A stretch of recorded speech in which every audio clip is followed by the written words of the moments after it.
I'm Justin Coleman from FXR Division in Phoenix, Arizona.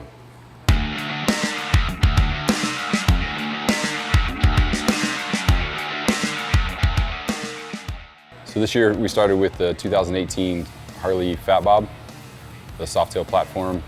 We did this bike initially with Born Free and Harley-Davidson for the 115th anniversary. These bikes weren't the most popular things when they first came out, but just to show that you can still make a badass bike out of it just because it doesn't have two shocks on the back of it. It's not called a dyno. Most of the inspiration design-wise and styling-wise for this bike comes from kind of the early GP superbike stuff. But we also wanted it to still have that Harley-Davidson feel. That's why the fairing has aspects of like the FXR RT as well as some of the Road Glide, but with it having a smaller dual headlight setup, as like your early 80s CB750 stuff, things like that. So full fairings, or full leg fairings all the way down, but pinch in at the bottom so you still have your lean angle, but again, still keeping that Harley-Davidson feel to it. This bike from the beginning was a pretty big challenge. It's always difficult when you're doing working with a brand new platform because everyone's in the same boat as us. They just got their hands on one or they're trying to get their hands on one. So every part that they're doing is possibly in the design stages. First protos don't necessarily work out. Second protos, sometimes your fifth one still doesn't work out.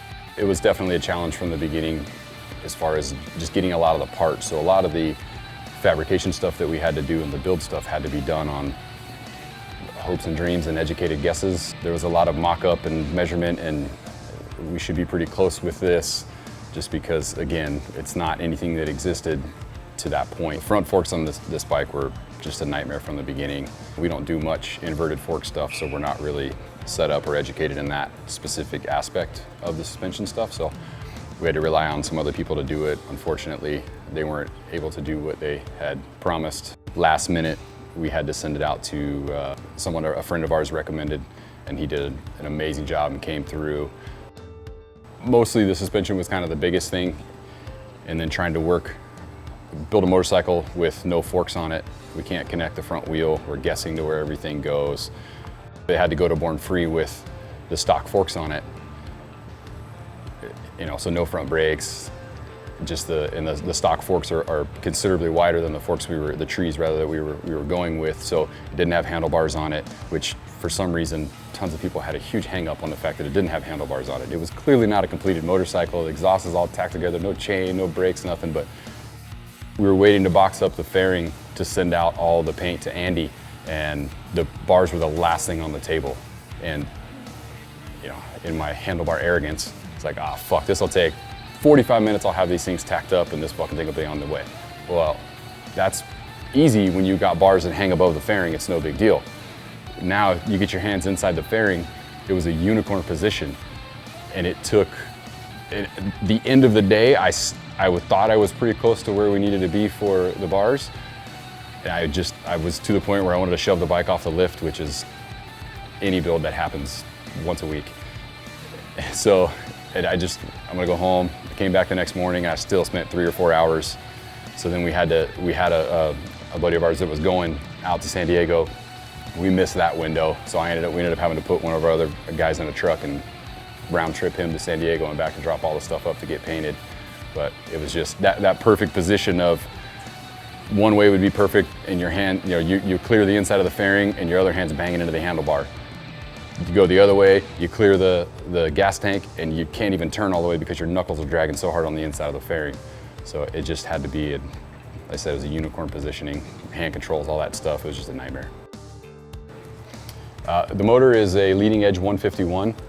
So this is the second one to be done. Our buddy Danny Wilson has been working on this thing with him. Him and the guys at Leading Edge have been working on this thing for quite a few months now.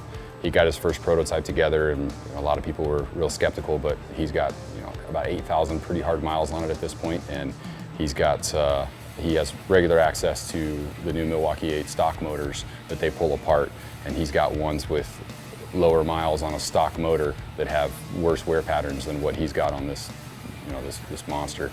So we're shooting for 200 horsepower with this one. We're still gonna have to do a little bit more headwear, probably play around with the exhaust a little bit and see.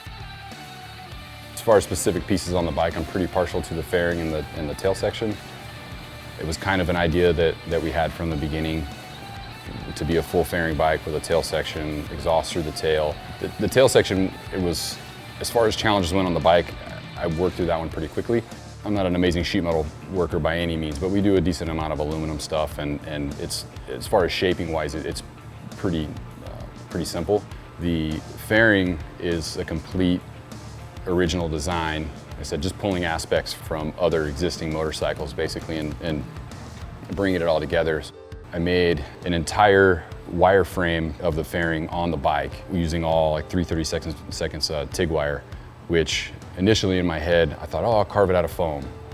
And then I was like, that's gonna be way too much fucking work. I'm gonna make this thing out of wire. I could have started with a solid block of concrete and probably chiseled that out faster than it took me to wireframe this, because in order to then lay any type of fiberglass or any type of composite material like that over it, you can't have large gaps in between because it sinks in, and then you end up with a big wavy part that you have to bodywork and file and do all kinds of work to. I'd never done that before. I'd done wireframe stuff, but in like tail section or a gas tank or air cleaner, little things like that. This was so many different directions and profiles and radiuses and angles. Basically what I had to do was I had to start at the belt line between the top of the fairing and the bottom of the fairing and build up, because I needed a base to set my width and my depth and my initial height. And then I could get that mounted to the bike where I wanted it and then just continue to build down from there. It took me 2 days to figure out what the best place to start was. In retrospect, I will never do a piece that large out of wireframe again.